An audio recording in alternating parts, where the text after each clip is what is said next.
Dans cette série de sermons que j'ai donnés sur 1 Corinthiens 13, nous avons passé en revue les qualités de l'agapé telles qu'elles sont décrites par Paul et les écrits du Nouveau Testament, alors qu'ils ont donné une définition bien distincte, chrétienne bien distincte du mot agapé. Dans cette définition, ils ont utilisé l'agapé, cette forme d'amour, pour décrire l'essence même de la nature de Dieu. Lorsque nous avons examiné 1 Corinthiens 13, vous verrez le sujet d'agapé qui est traité ici. Et dans cette définition, il dit que nous devons devenir cela. Il dit même que nous pouvons avoir toutes les doctrines correctes. Si cela ne devient pas ce que nous sommes, alors nous passons à côté de ce qui est essentiel. Le but de la doctrine juste est de nous enseigner, comme il est également dit dans 1 Corinthiens 13, à avoir l'Esprit du Christ.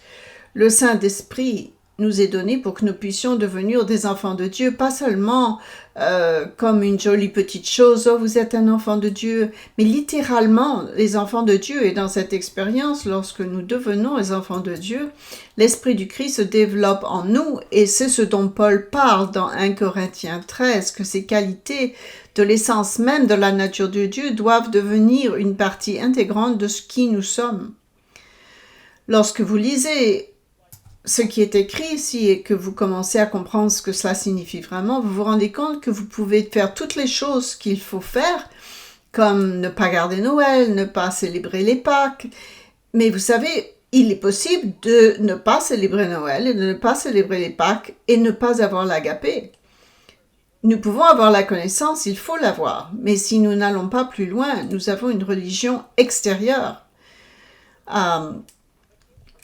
Ce passage nous montre vraiment que nous devons être et avoir une religion intérieure. C'est intérieurement que nous sommes changés, pas seulement extérieurement, mais intérieurement. Les doctrines en font partie. Vous savez, je pensais à M. Walker qui parlait cet après-midi, cet enseignement sur le fait que nous n'avons pas d'âme immortelle est très profond. J'ai fait une étude très approfondie au cours des 6 derniers mois sur à un niveau que je n'ai jamais fait sur l'âme immortelle. Et ce faisant, j'ai réalisé à quel point cela changeait qui j'étais et comment je vivais la vie, la façon dont je passais ma vie. Et le fait de savoir ce que cela signifiait changer ma façon de voir la vie. Cela change ma façon de vivre, mais je peux avoir cette connaissance si cela ne change pas qui je suis. Alors selon Paul et le chapitre 13 des Corinthiens, cette connaissance n'a aucune valeur. Alors vous voyez, nous devons avoir la connaissance. C'est l'argument de Paul ici. Son argument est que si nous ne l'utilisons pas, si la connaissance que Dieu nous donne ne se développe pas en nous par la puissance de son esprit, c'est seulement de la connaissance qu'on a dans l'esprit, c'est tout. Il ne s'agit pas d'un changement de notre nature même. Jusqu'à présent, nous avons examiné 2 de ces qualités. Dans les 3 premiers sermons, nous avons parlé de la longanimité, de la bonté de Dieu, et nous avons montré comment ceux-ci font partie de la nature même de Dieu. Le point suivant sur cette liste dans 1 Corinthiens 13 est que l'agapé, cet amour de Dieu, n'est pas envieux. Il n'est pas envieux. Je me suis demandé combien de fois j'ai donné un sermon sur l'envie, parce que la plupart des gens savent qu'ils ne doivent pas envier. La dernière fois que j'ai donné un sermon sur l'envie, il y a plus de 10 ans, il m'est arrivé de mentionner l'envie, de parler de quelque chose dans les Écritures et de mentionner, de le décrire un petit peu, mais pas un sermon entier sur l'envie, ça fait plus de 10 ans. Pourquoi est-ce que cela importe? Ce point est-il important? Puis, lorsqu'on réfléchit, on se rend compte à quel point c'est important. Si nous sommes vraiment, voulons devenir les enfants de Dieu, nous devons observer le sabbat. Mais nous devons également ne pas envier les autres. Parce que si nous voulons avoir le caractère de Dieu, cette essence même de la nature de Dieu, et qu'elle devienne notre nature, nous ne devons pas l'envier. Qu'est-ce que cela signifie? Comment décrire cela? C'est intéressant, j'ai eu des questions de la part de quelqu'un à Musverbro ce matin. Est-ce que ça c'est de l'envie? Est-ce que ceci ou cela c'est de l'envie? Et quel événement, les gens ont réfléchi à des événements qui se sont passés dans leur vie et comment ils ont réagi à cet événement, se demandant si c'était de l'envie ou pas. Et c'était de bonnes questions. Nous devons tous savoir ce que cela signifie. Vous savez, fondamentalement, l'envie, que vous regardiez le mot grec ou hébreu, c'est un sentiment, c'est une émotion. C'est un sentiment de mécontentement ou de mauvaise humeur à cause de la richesse, des possessions, des avantages ou du statut de quelqu'un d'autre. Parce que quelqu'un d'autre possède quelque chose, vous vous sentez mécontent et vous éprouvez de la mauvaise volonté à l'égard de cette personne. L'envie est donc différente de la convoitise. Les deux sont similaires, l'un des 10 commandements est sur la convoitise, donc c'est un sujet important parce que ces choses sont reliées. Nous allons parler donc de l'envie. La convoitise, c'est quand on voit quelque chose et qu'on le veut tellement que cela devient une sorte d'obsession. Vous avez presque un attachement émotionnel à une nouvelle voiture. Et je veux une nouvelle voiture. Ce n'est pas mal de vouloir une nouvelle voiture. Vous pouvez faire toutes vos recherches pour acheter une nouvelle voiture. Mais lorsqu'une personne devient obsédée par cette nouvelle chose, et c'est tout ce qu'il ne peut penser qu'à ça, et elle en arrive au point où qu'est-ce que je dois faire pour l'obtenir? Vous savez, si je prends le mois suivant et que je travaille le jour du sabbat, je peux arriver à gagner assez d'argent pour payer la compte sur la voiture. Vous savez quoi? Si je ne dis pas vraiment la vérité sur la prochaine affaire que je vais conclure, je pourrais peut-être gagner assez d'argent pour m'acheter une nouvelle voiture. Ce que se passe avec la convoitise, c'est que l'obsession, c'est ça qui nous conduit à penser de manière immorale et en fin de compte à agir de manière immorale. Elle déplace notre attention sur les choses physiques qui deviennent alors les choses les plus importantes de notre vie. L'envie, quant à elle, elle va encore plus loin. C'est quand votre voisin entre dans son allée et avec sa voiture et que vous voyez qu'ils ont une nouvelle voiture et vous dites « J'aimerais avoir cette voiture-là. Il ne mérite pas cette voiture. Je travaille beaucoup plus dur que lui. Je connais ce type, il est paresseux. J'aimerais avoir sa voiture. Je mérite sa voiture. » La différence entre la convoitise et l'envie, c'est que la convoitise est en quelque chose de général.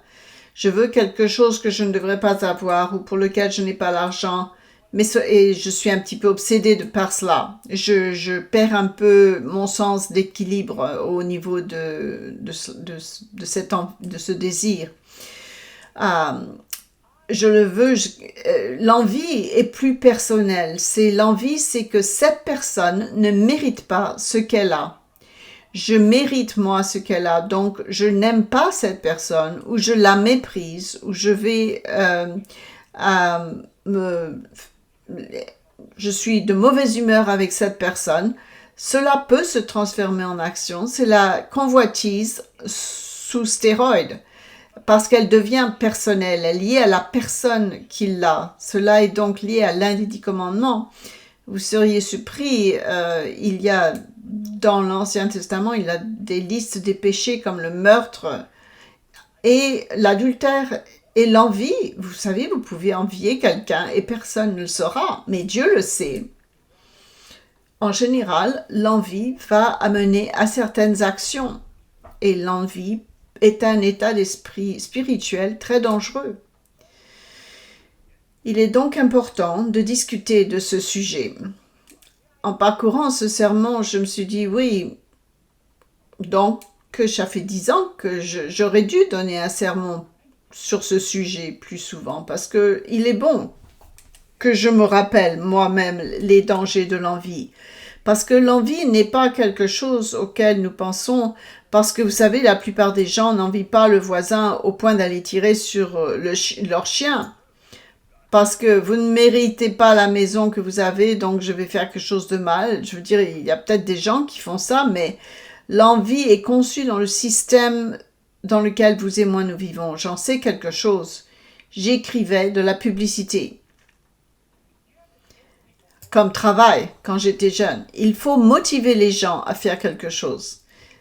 L'une des choses que vous faites pour les motiver, c'est de leur donner envie de quelque chose que quelqu'un d'autre possède. Je vous l'ai probablement déjà dit, si vous vous souvenez, ce que les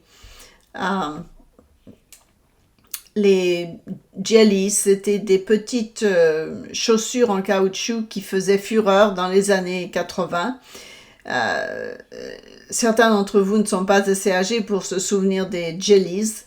Je travaillais à l'époque dans une station de radio. Les jellies, ces petites chaussures en caoutchouc, étaient très populaires, surtout chez des adolescentes. Et elles étaient, je crois, toutes les filles adolescentes en voulaient.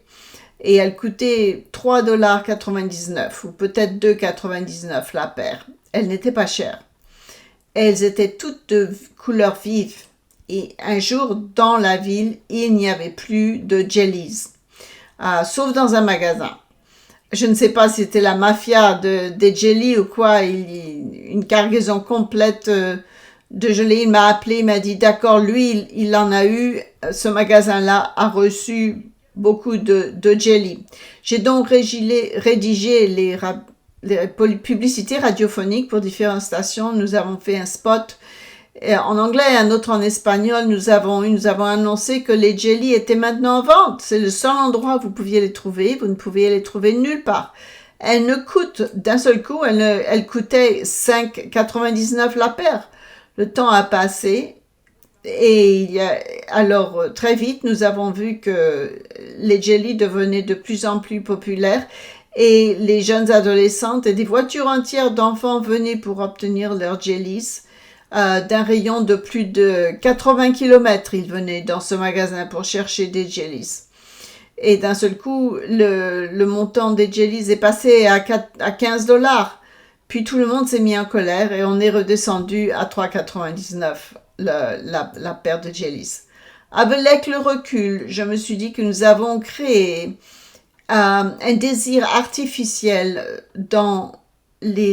chez les adolescentes. Vous savez, elles avaient besoin elles voulaient quelque chose que tout le monde en avait.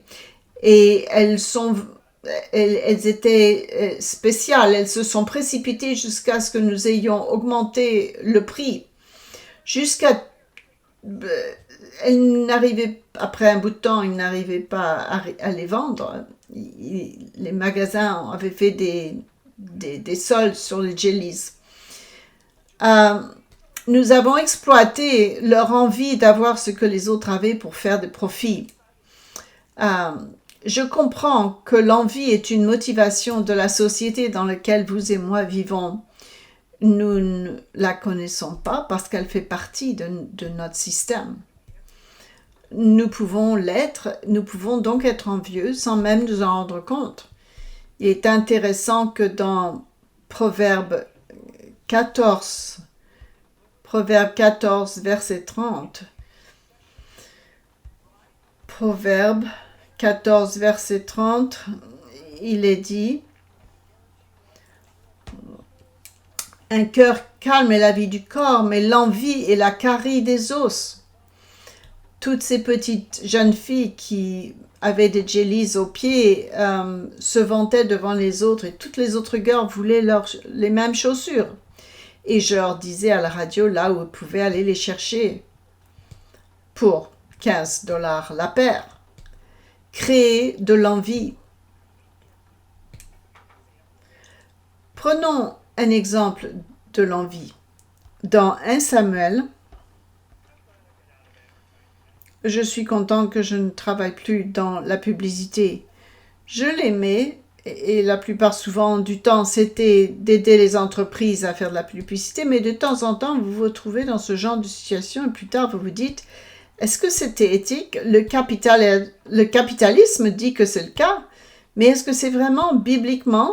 Et je commençais à me poser des questions si c'était vraiment correct. Il y avait de moins en moins de choses avec lesquelles je me sentais à l'aise de faire, parce que j'avais l'impression qu'on était toujours en train de manipuler les gens pour qu'ils fassent quelque chose afin que quelqu'un puisse gagner de l'argent. Ce que nous avons ici, c'est une situation où David tue Goliath. Alors, Saül l'amène dans son palais où l'administration de son gouvernement le place à la tête d'au moins une partie de l'armée, peut-être même de toute l'armée à ce moment-là. Le 5e verset du chapitre 18, David dit qu'il se rendit partout où Saül l'envoyait.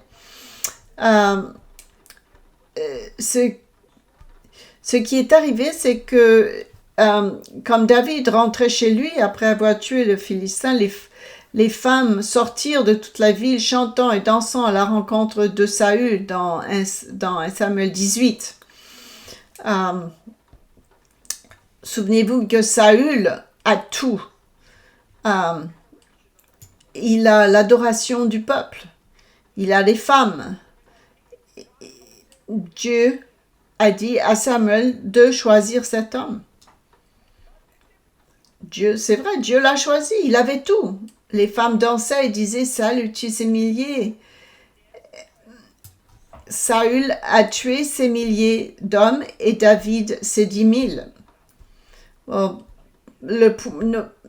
Personne n'avait vraiment tué des milliers de personnes, mais le point était que David était le plus grand guerrier dans le pays puisqu'il avait tué Goliath. Alors, Saül devient très envieux de David parce que David reçoit toute cette attention et que lui, d'un seul coup, il n'est plus aussi célèbre que lui. Et à partir de ce moment-là, Saül a haï David. Saül qui avait tout, ou qui, juste quelques jours auparavant, avait été un berger, un jeune homme, un très jeune homme. Et le roi Saül, qui avait tout, est envieux de David, parce que David reçoit toute cette attention et que lui, il n'est pas aussi célèbre que lui. Lui aussi était très célèbre, parce qu'il était le premier roi, mais à cause de son insécurité, il ne pouvait pas accepter qui il était aux yeux de Dieu. Alors maintenant, Saül se retourne contre David. Son envie devient une obsession. En fait, si vous lisez les versets suivants, il devient tellement envieux qu'il essaie de le tuer. Je ne veux pas dire qu'il envoie des soldats pour le tuer. Il prend une lance et essaie de le tuer lui-même 2 fois. Et David doit s'enfuir. Avant que ce soit fini, cette jalousie l'a poussé à un point que l'Esprit de Dieu l'avait quitté. Des esprits démoniaques l'importunaient, alors il sombre dans la folie, il rend visite à une sorcière et il tente de parler aux morts. Il finit par se battre dans une bataille qu'il n'est pas censé battre. L'armée est vaincue et il se suicide. Et cette envie, qui n'était juste l'un de ses problèmes, le rongeait comme un cancer spirituel, un cancer émotionnel et mental. Et nous vivons dans un monde conçu pour vendre des choses, en particulier pour nous inciter à l'envie, à la jalousie. Combien de publicités regardez-vous à la télévision, qu'il s'agisse quelque chose pour souffler les feuilles qui sont tombées, une nouvelle voiture, un nouveau vêtement, la personne rentre à la maison et son voisin la regarde et il la fixe. Et pourquoi est-ce qu'il vous fixe comme ça? Parce que vous êtes censé être le voisin dans votre esprit. Vous êtes le voisin dans cette histoire. Et vous vous dites, oh, ouais, j'aimerais bien avoir ça. C'est ainsi. Mais quelqu'un a une histoire dans leur tête et ils vont commencer à la vivre, à envier ce que vous avez. Saül a laissé l'envie détruire ce qu'il était. Cet homme a quelque chose que je veux et que je mérite. Je vais le lui prendre, même si je dois le tuer. Même si je dois le tuer, je l'obtiendrai de lui. Voyons 3 choses, ce que nous devons faire dans la prière pour combattre l'envie. Et vous et moi devons prier à ce sujet, nous considérer ces choses comme l'envie. Vous savez, aujourd'hui, cette semaine, alors que je réfléchissais au sermon à donner, j'ai couvert le sujet de 1 Corinthiens 13. J'ai pensé peut-être faire quelque chose de prophétique. Mais ensuite, j'ai réfléchi, c'est quelle est la chose la plus importante que nous pourrions parcourir comparée au chapitre 13 de Corinthiens?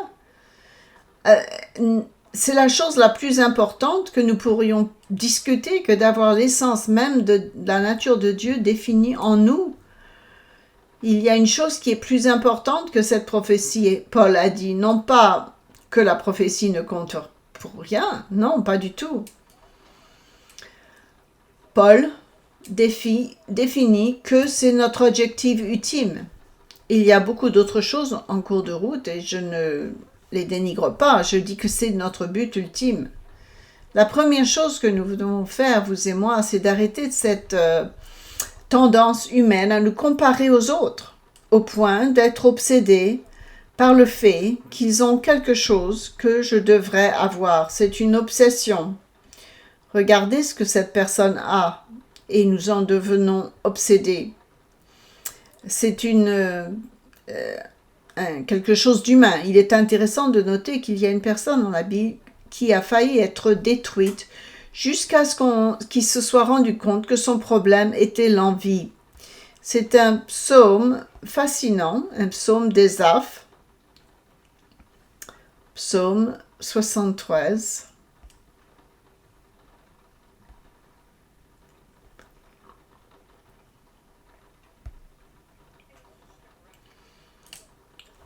Et nous allons avancer au verset 1. Dieu est bon pour Israël. Psaume 73, verset 1. Pour ceux qui ont le cœur pur. Pourquoi c'est quelque chose de général et ensuite il dit toutefois mon pied allait fléchir. Mes pas étaient sur le point de glisser. Je dis, j'ai presque tombé dans le péché. J'ai presque tombé dans un endroit très très mauvais spirituellement. Et qu'est-ce que c'était? Car j'étais envieux, je portais envie aux insensés en voyant le bonheur des méchants. J'ai regardé ce que les autres avaient et je les ai enviés. Pourquoi, mon Dieu, ont-ils ces choses et pas moi? Je te suis, je t'obéis, je donne la dîme. Et j'ai du mal à payer ma facture d'électricité ce mois-ci. Et ces gens qui ne payent pas la dîme, vous savez, ils dépensent de l'argent sans compter parce qu'ils ont tout l'argent qu'ils veulent. Pourquoi? Pourquoi est-ce que moi, Dieu, est-ce que tu n'as-tu pas dit que tu allais nous bénir quand on paye la dîme? Vous savez, vous verrez cela souvent dans la Bible en référence aux personnes qui vont au Sheol quand elles meurent dans l'Ancien Testament, il dit qu'il s'agisse de David, de Salomon ou de Job, dit comment se fait-il que vous disiez que vous bénissez les justes et que vous maudissez les méchants? Et que vous maudissiez le mal, mais dans cette vie, il semble que les méchants obtiennent tout, et que souvent, c'est le juste qui n'obtient pas grand-chose. Comment cela marche-t-il? Et Ézaph a regardé, il a dit, vous savez quoi? J'ai failli tomber dans ce trou de l'envie. Au verset 4, il a dit, rien ne les tourmente jusqu'à leur mort, et leur corps est chargé d'embonpoint. Ils ont tout ce qu'ils veulent. Ils mangent au meilleur restaurant, ils voyagent dans les meilleurs chariots, les plus beaux cheveux, ils avaient les plus beaux meubles, les plus beaux bijoux. Partout où ils allaient, les gens les traitaient comme s'ils étaient spéciaux. Il dit, la violence est le vêtement qui les enveloppe. L'iniquité sort de leurs entrailles, les pensées de leur cœur. Et quel endroit il dit les pensées de leur cœur? Il parle de ses yeux. C'est pas la même chose en français. Les pensées de leur cœur se font jour, l'iniquité sort de leurs entrailles. En anglais, il dit que ça sortait de leurs yeux. Au verset 13, maintenant, c'est donc en vain que j'ai purifié mon cœur et que j'ai lavé mes mains dans l'innocence. Il dit, en gros, vivre cette vie d'obéir à Dieu, c'était plus ou moins stupide. Ils obtiennent tout, et moi, qu'est-ce que j'obtiens? Qu'est-ce que je reçois dans la vie? Je n'ai pas toutes ces nouvelles choses. Je ne marche pas dans la rue et des jeunes, oh, voilà, ils savent. Il semble que plus de choses que vous avez, plus les gens vous en donnent, n'est-ce pas? Parce qu'ils veulent obtenir des faveurs de vous. Ésav a dit, vous savez, j'ai juste atteint le point où c'est comme ma façon de suivre Dieu ne veut vraiment rien dire. Au verset 16, quand j'ai réfléchi là-dessus pour m'éclairer, la difficulté fut grande à mes yeux, jusqu'à ce qu'il était tourmenté dans son cœur, n'est-ce pas? Il dit, pourquoi est-ce que ces gens ont l'air d'être bénis et que moi je ne le suis pas? Pourquoi est-ce que le fait d'obéir à Dieu, ça ne m'apporte pas grand-chose en fait? Il vraiment luttait dans son cœur avec cela. Et il dit, jusqu'à ce que j'ai pénétré dans les sanctuaires de Dieu et que j'ai pris garde au sort final des méchants. Autrement dit, je me suis mise à genoux devant Dieu et je me suis souvenu ce que j'ai appris, mes enseignements. Je me souviens de ce qu'il a dit. Il a dit, vous savez quoi, j'ai été vraiment dangereusement proche de tomber dans ce gouffre parce que la vie avec Dieu, autrement dit, rentrer dans le temple de Dieu, d'être en présence, en relation avec Dieu, est meilleur que tout le reste. C'est d'ailleurs ce qu'il dit au verset 21. Lorsque mon cœur s'aigrissait et que je me sentais percé dans les entrailles, j'étais stupide et sans intelligence. J'étais à ton égard comme les bêtes. Et dit, quand j'ai finalement réfléchi, j'étais vraiment stupide d'avoir pensé comme ça. J'étais comme un animal devant toi. Je ne réfléchissais plus avec ton esprit. C'est tout ce que je devenais. Cependant, je suis toujours avec toi. Au verset 23, tu m'as saisi la main droite. Tu me conduiras par ton conseil. Puis tu me recevras dans la gloire. Quel autre ai-je au ciel que toi? Et sur la terre, je ne prends plaisir qu'en toi. Il dit, est-ce que le fait de regarder à ce que les autres ont est important? Ou est-ce que c'est le fait de dire, je connais Dieu et Dieu me connaît? Ces autres personnes ne le connaissent pas. Et je ne désire rien d'autre que toi sur la terre. Ma chair et mon cœur peuvent se consumer. Au verset 26, Dieu sera toujours le rocher de mon cœur et mon partage. Je vis cette vie pour toujours, pour l'éternité. Je vis pour la vie éternelle. C'est un psaume entier sur un homme qui a lutté contre l'envie de ce qu'avaient les autres. Et vous savez, c'est pas juste les choses ou les richesses physiques. Saül avait envie de David simplement parce qu'il il était plus célèbre que lui. Il pensait qu'il méritait le salut, le succès de David, au point où il était prêt à le tuer. Il pensait qu'il méritait le succès de David. Il voulait ce succès. Chacun d'entre nous a un but fixé par Dieu. Comprenez-le bien, chacun d'entre vous a un but que Dieu lui a donné, conçu par Dieu. C'est pourquoi nous ne pouvons pas tomber dans le piège spirituel de dire « cette personne a quelque chose que je mérite, que je veux ». Et sans faire attention, vous pouvez commencer à détester cette personne. D'un seul coup, tout ce que cette personne fait vous irrite, vous agace, vous la détestez. Vous avez déjà regardé, je ne m'en prends pas aux filles parce que c'est juste tellement évident, mais peut-être que je ne devrais pas utiliser une jeune fille comme exemple, mais regardez de petits garçons donner un cadeau à l'un et pas à l'autre. L'autre se sentira mal et il n'y aura rien de mal à cela. C'est vrai, ils pensent que s'ils n'ont pas reçu de cadeau, combien de fois, dès que les adultes ont tourné le dos, ils prennent le cadeau de l'autre enfant et ils se disent, au début, ils ont un mauvais sentiment et ensuite, ils ont envie d'avoir, alors ils l'arrachent carrément le petit cadeau de la main de l'autre enfant.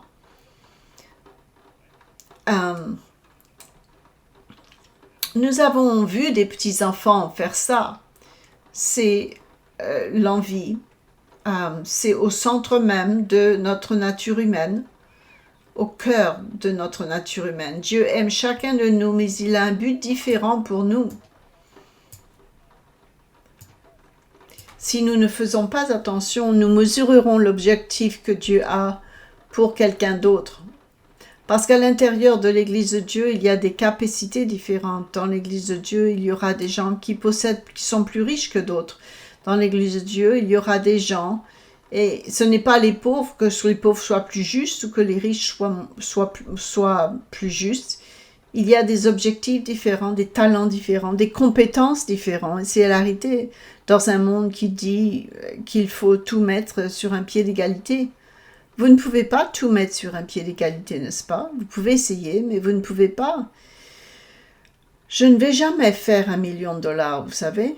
Je ne gagnerai jamais $1 million. Et c'est pas de problème.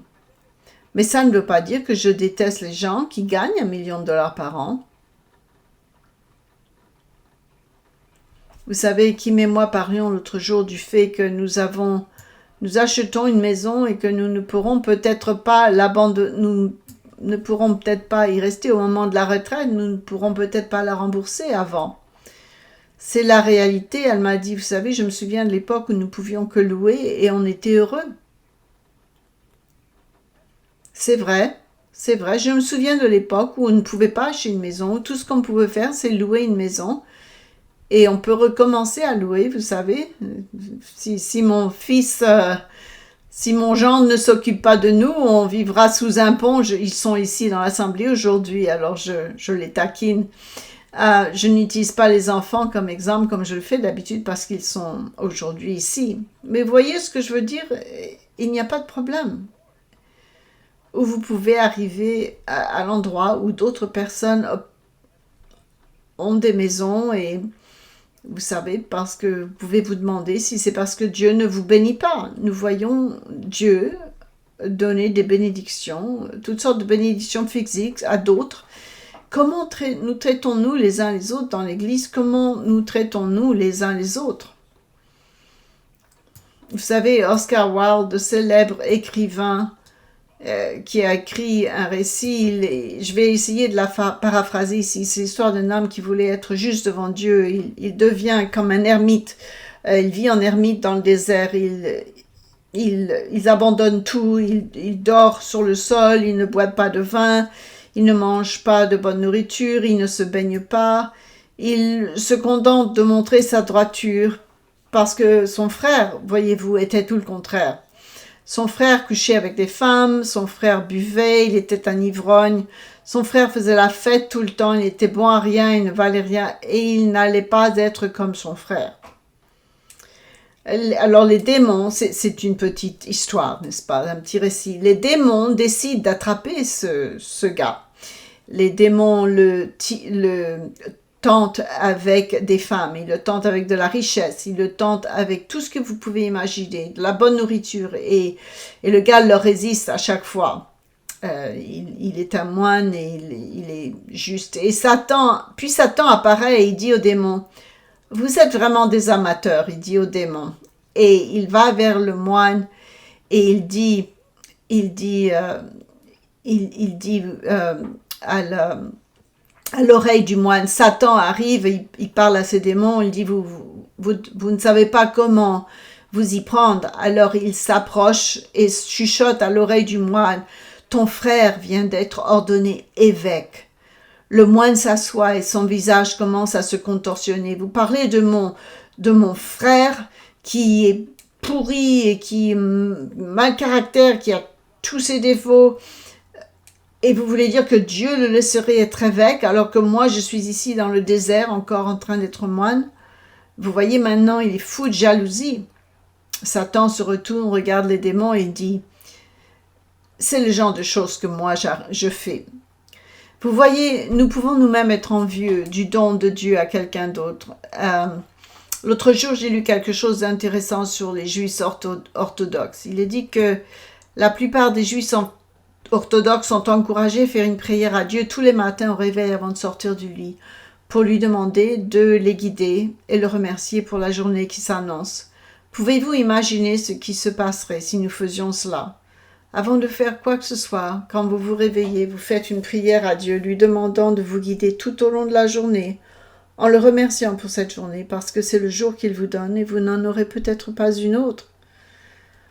L'autre jour, je me promenais dans le quartier et un type est passé à côté de moi et il m'a dit « J'espère que vous avez une bonne journée. » Je l'ai regardé, je n'ai même pas réfléchi à ce moment-là et je dis « Oui, c'est la journée qui m'a été donnée. » Il s'est arrêté, il a dit « Merci mon frère. » Ok, d'accord, j'ai continué à marcher.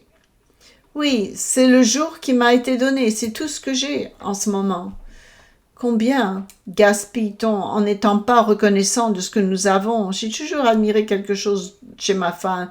Elle dit que parfois le soir, lorsqu'elle essaye de s'endormir, elle pense à toutes les bonnes choses de sa vie avant de se coucher. Elle compte toutes ses bénédictions en se demandant qu'est-ce que Dieu m'a donné aujourd'hui. Comment pouvez-vous être envieux lorsque vous commencez à énumérer toutes les choses que Dieu vous donne? Je vais lire quelque chose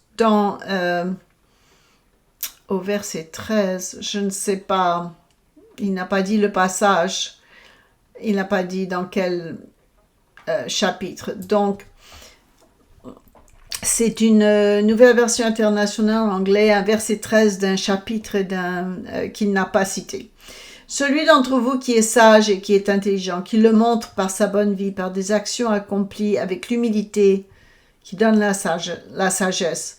Vous vous demandez quel est le rapport avec l'envie. Eh bien, voyez-vous, il dit que cette sagesse, la vraie sagesse, c'est ainsi que nous prenons nos décisions. La vraie sagesse se manifeste par le bien, une bonne vie. En d'autres termes, la sagesse se manifeste par ses fruits, par ses résultats. La sagesse est liée à la prise de décision. La sagesse, c'est la manière dont nous prenons nos décisions, ou la folie, c'est la manière dont nous prenons nos décisions également. Il y a une humilité dans la sagesse. Maintenant, au verset 14, il est dit « Mais si vous nourrissez dans vos cœurs une envie amère et une ambition égoïste, ne vous en glorifiez pas et ne niez pas la vérité. Ne soyez pas faire de votre envie amère et de votre ambition égoïste au point de vous en vanter. » C'est très intéressant, il compare deux choses ici. Il parle de cette sagesse qui engendre de bonnes décisions, de bonnes actions et l'humilité. Puis, il parle de l'envie amère. Laissez-moi vous dire quelque chose sur l'envie. Si vous restez envieux suffisamment de temps, vous allez devenir amer. J'ai connu des gens comme ça. Tout ce qu'ils peuvent parler, c'est comment terrible leur vie a été, comment les gens les traitent mal tout le temps.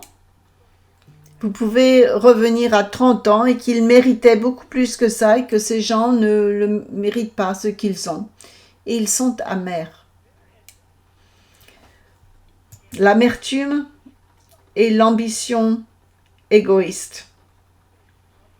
Pourquoi mentionnerait-il ces deux choses et parlerait-il de cette sagesse qui produit de bonnes choses, de bonnes décisions et de bonnes choses, et une vie d'humilité? Bien, regardons le verset suivant. Une telle sagesse, pas la bonne sagesse, mais la sagesse du monde, la sagesse de l'envie amère et de l'ambition égoïste. Pourquoi dit-il que cela, c'est également une sagesse? Voilà pourquoi l'envie amère et l'ambition égoïste sont naturelles pour nous. Si quelqu'un d'autre a obtenu quelque chose, je devrais obtenir la même chose. Et si ce n'est pas le cas, c'est qu'ils ont tort. D'accord? L'ambition égoïste, je vais faire tout ce que je dois faire dans ma vie pour avoir ce que je veux. Je crois que je n'ai pas regardé toutes les nouvelles des certaines chaînes de télévision depuis des années, mais j'ai l'impression de voir à chaque fois des publicités pour des nouvelles émissions. Et, toutes ces histoires se ressemblent. Il s'agit de personnes qui veulent obtenir ce qu'ils veulent et ils vont avoir leur empire, ils vont écraser tous les autres. Ils se retrouveront au sommet. Je suis content que je ne regarde plus ces chaînes de télévision. C'est qu'au bout d'un moment, je ne voudrais plus les regarder. Il s'agit toujours d'atteindre le sommet, d'écraser les autres, de lutter pour y arriver, de lutter pour le succès, de faire preuve d'ambition égoïste. Vous voyez, cela semble sage, intelligent au niveau humain, mais une telle sagesse ne vient pas du ciel, mais elle est terrestre et spirituelle et physique. Du diable, elle vient du diable. Si ce que nous vivons, 1 Corinthiens 13, ce sont les éléments essentiels de la nature de Dieu. Jusqu'à présent, nous avons parlé de souffrir longtemps, de la bonté, de l'absence d'envie. Comprenez bien, le contraire de ces choses, c'est que l'opposé, l'envie et l'ambition égoïste font partie de la nature essentielle de Satan.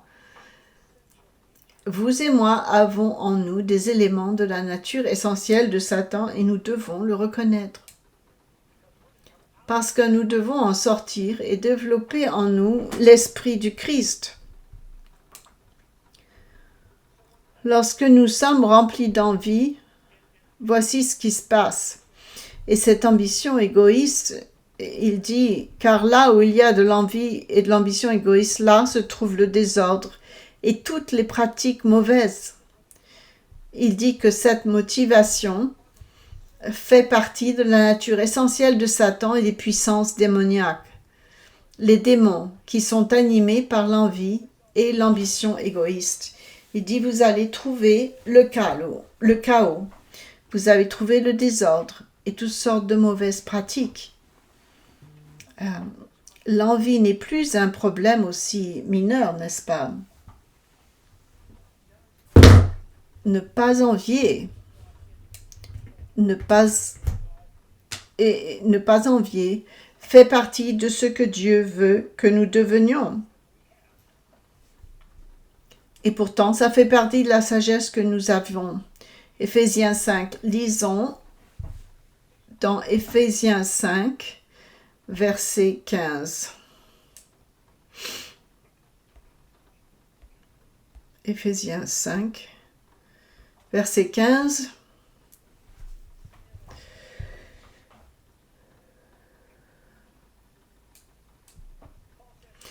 Paul Dieu, prenez donc garde de vous conduire avec circonspection, non comme des insensés, mais comme des sages.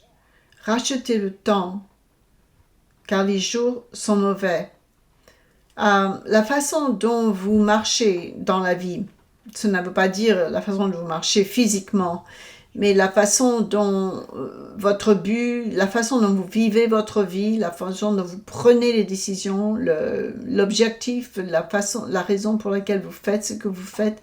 Vous pouvez parler de style de vie ou de mode de vie.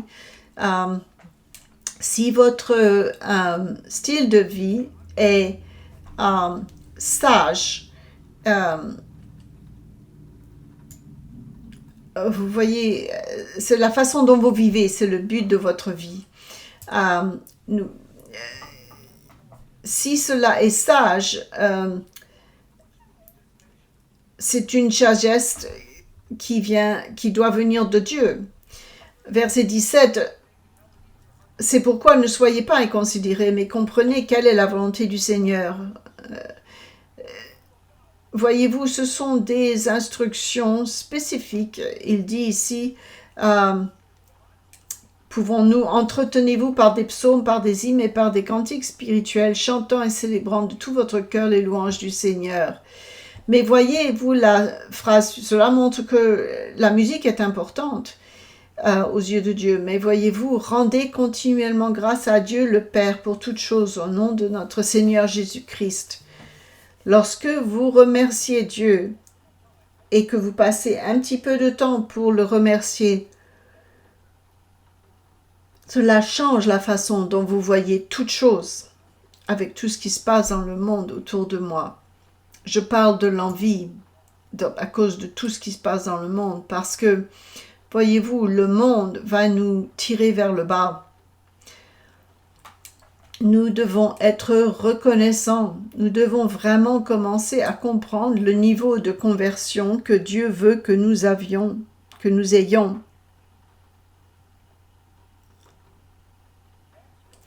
C'est ce que nous devons faire. C'est là où notre énergie doit se diriger. Qu'est-ce que Dieu veux-tu? Que veux-tu que je devienne? Que veux-tu que je sois? Ce qui inclut l'obéissance. Mais c'est l'obéissance pour quelle raison? Est-ce que ça fait partie de vous? Notre dernière raison est un moyen de combattre l'envie et d'apprendre à partager et la joie des bénédictions d'une autre personne. Et cela peut être difficile pour nous. Mais lorsque quelqu'un d'autre a reçu une bénédiction, quelqu'un d'autre a reçu une promotion, pourquoi pas moi? Pourquoi pas moi? Pourquoi pas moi? Pourquoi? C'est dur, n'est-ce pas? Quand quelqu'un d'autre reçoit une promotion et que nous, on est laissés derrière. Nous devons apprendre à vivre la joie de la bénédiction de quelqu'un d'autre et d'en être reconnaissant pour eux. Il y a un passage dans 1 Corinthiens 12, notre dernier passage dans 1 Corinthiens 13 parle d'agapé, mais 1 Corinthiens 12 parle des dons de l'esprit, des dons spirituels. Mais Paul vous dit, je vais vous dire quelque chose qui est plus important que ça, que ces dons. Parce que parfois, ces dons peuvent causer des divisions parmi les gens. Ils peuvent causer l'envie parmi les gens. Il dit ici au verset 26, il parle à l'Église. Agapé commence dans nos familles et dans l'Église. C'est là que nous l'apprenons. Nous l'apprenons ici dans les situations les plus difficiles, parce qu'il dit ici, vous devez vous retrouver ensemble, passer du temps ensemble. Toute congrégation où vous êtes, il y aura des problèmes, n'est-ce pas? Dieu vous a mis là où vous êtes, parce qu'il a un but pour cela. L'agapé commence dans nos familles et dans nos églises. C'est ici que nous l'apprenons, dans les situations les plus difficiles. Parce qu'il dit non, vous devez vous rassembler, vous devez être avec les autres et faire face aux difficultés. Si dans chaque congrégation, il y a des problèmes dysfonctionnels à un niveau ou à un autre, mais Dieu vous a mis là parce qu'il a un but pour que vous y soyez, pour que vous faisiez face. Et si un membre souffre, tous les membres souffrent avec lui, ou que si un membre est honoré, tous les membres se réjouissent avec lui. Et nous pouvons appliquer ce principe non seulement à l'honneur, mais aussi à toute bénédiction de la vie. Être heureux pour eux, être heureux avec eux, sans penser à ce que vous ne recevez pas. Vos bénédictions viendront de Dieu. Et n'est-ce pas bien que d'autres personnes se réjouissent lorsque vous recevez vos bénédictions? Nous devons le faire avec d'autres, mais ça n'est pas facile. Et cela n'est pas facile. Mais nous ne pouvons jamais comprendre pourquoi il dit non. Non, ne soyez pas envieux. Tant que nous n'aurons pas atteint ce niveau, nous apprécions que quelqu'un d'autre obtienne quelque chose. Pas dans le monde parce que quelqu'un était malhonnête, nous parlons ici de l'Église. Même parfois, il y a des personnes dans le monde, je veux dire qu'un membre de la famille ou autre reçoit une bénédiction, et on en est reconnaissant qu'il l'ait eu. Si notre pensée est « il ne mérite pas d'être béni », surtout à l'intérieur de l'Église, alors nous n'avons vraiment pas compris. Nous sommes censés être reconnaissants. du fait qu'il l'ait obtenu. L'envie nous prive de notre bonheur. Elle détruit notre capacité d'expérimenter, de vivre le dessein de Dieu dans votre vie parce que vous devenez enfermé et obsédé par les choses physiques et que vous êtes mécontent envers une personne ou parfois envers la vie. Mais parfois c'est vous devenez obsédé par le fait qu'une certaine personne dans votre vie ne mérite pas ce qu'ils ont. Tout le monde, on a l'impression que ce n'est pas juste, tout le monde a une bonne vie, mais vous avez l'impression que vous manquez. Nous avons tendance à voir les choses comme des obstacles à notre bonheur. Le moyen le plus sûr de détruire le bonheur est de voir que tout le monde vous empêche d'être heureux. Donc, si je pouvais juste faire en sorte que tout le monde fasse ce que je veux, alors je serais heureux.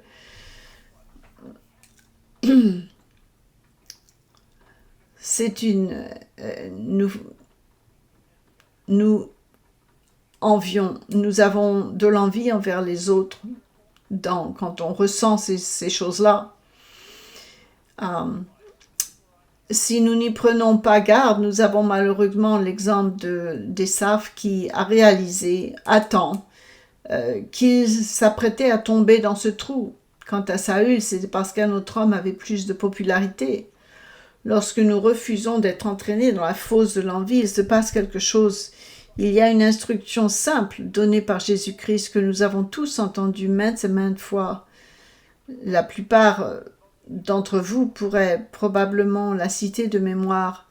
Mais lorsque nous éliminons l'envie de notre vie, que nous ne nous comparons plus avec les autres, nous sommes reconnaissants de ce que nous avons et nous partageons la joie, nous éprouvons de la joie avec d'autres qui obtiennent ces choses. Lorsque nous faisons cela, toute notre approche sur ce que nous voulons change, ce que l'on recherche change. Nous ne cherchons pas seulement une nouvelle promotion. Si vous obtenez une promotion, c'est très bien, mais ce n'est pas ce que votre cœur et votre esprit recherchent. Lorsque nous nous libérons l'envie de notre vie, nous pouvons commencer à réaliser ce que Jésus-Christ dit dans le Sermon sur la montagne lorsqu'il dit « Cherchez d'abord le royaume de Dieu et sa justice, et toutes ces choses vous seront données par-dessus tout. »